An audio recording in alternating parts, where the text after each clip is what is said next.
Hello and welcome to Mel on the Street. I'm your host today, Sarmad Jawad, filling in for Mel. Today we have a special guest whose stock has absolutely blown the market, with some people calling it the stock of the year. Yes, we're talking about the CEO of Minds Biosciences, Ian McDonald. Thank you for joining us, Ian. Hey, great to be here. Thanks for having me. No worries. I wanted to start off by asking, how was your week? Yeah, it was a whirlwind, but a very good week. I didn't get a lot of sleep and and was working very hard, but I think it ended quite well. So we're very happy about how the week went, and I think it's the beginning of something big here, and we believe it's just the beginning. Yeah. Yeah. So it's not common that a stock goes from $1 to $47 on the NASDAQ in 1 week. Like, what in the world is happening? Why is it happening to Minds Sciences? Like, what's going on? Can you help us understand? Yeah, for sure. So Bright Minds is an epilepsy company. We have an epilepsy drug, which we think is potentially best in class.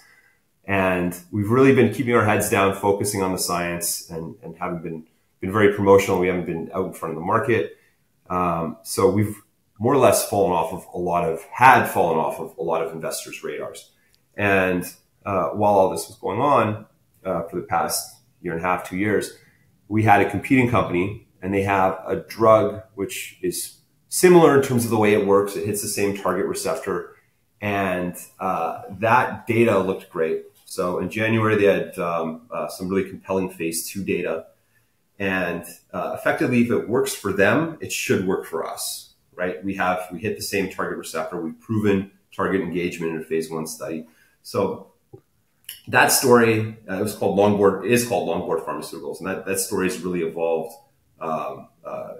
tremendously over the past year. So about a year ago, they were trading at a enterprise value of 0. They were trading below cash.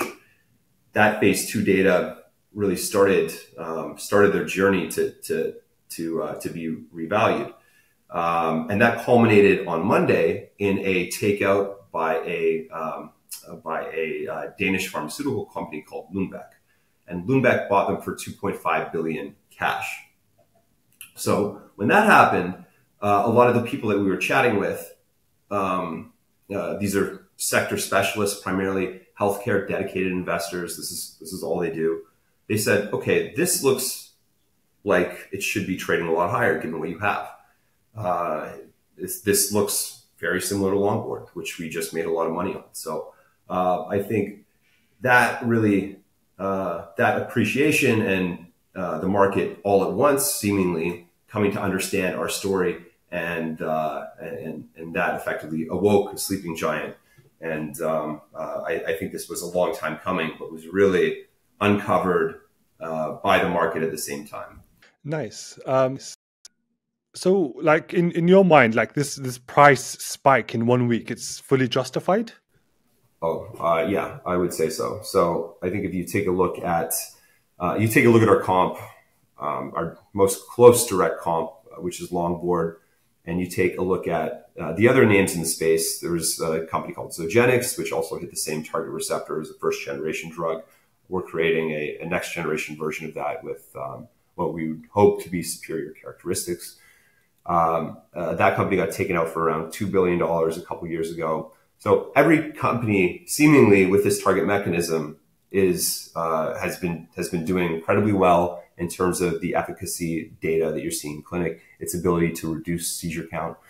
And the pharmaceutical industry at large has taken notice, and it's been a very hot space, and not just within those two companies and those two drugs, but more broadly within epilepsy and even neuroscience. It's been a very strong couple of years. So yeah, I think our direct comp would be, again, Longboard trading at a $2.5 billion valuation with an offer there, which will be voted on shortly. So I think that we still have a long way to go here, and there's obviously no guarantees, and we're going to have to execute in the clinic. But the upside is definitely there. So when comparing like how far your drugs and trials are to your competitors, or just your drugs and trials? How far along are they? How far along to take them to the market? It's a bit more about that. Yeah, so Longboard, what catalyzed their incredible year was the phase 2 data that they released in January. So we are just embarking on our phase 2 study, which is relatively similar to what they did in their phase 2. It's not identical, but it's similar. So that study is going to take us. We're guiding until mid-year 2025 to get data back on, and then we would have the same data in hand that they did at the time that they did their deal. They're just starting a phase 3, but that hasn't initiated in earnest yet. So the data package they have is comparable to what we will have in mid-year 2025. And then, in terms of like regulatory challenges, because this is a psychedelic drug and only 2 states in the US have approved it, like, do you envision any regulatory challenges, or how do you see the future there? Yeah, so I want to clarify that this drug, BMB-101, is not a psychedelic drug. A psychedelic drug needs to hit the 5-HT2A receptor.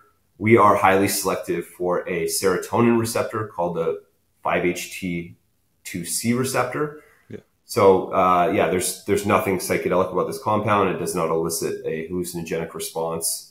And it is really an epilepsy drug, and this is an epilepsy drug, and a mechanism that has been approved in children. I'm not saying our drug, but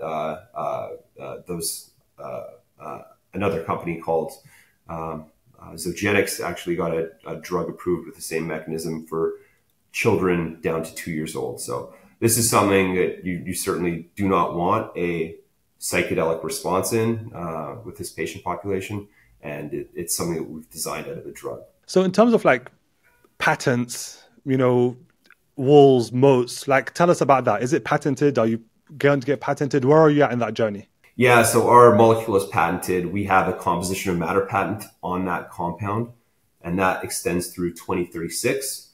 If you add patent term extensions onto that, we're looking at 2041 as our patent window there. We've also filed additional IP in order to gain further years on the back end of that.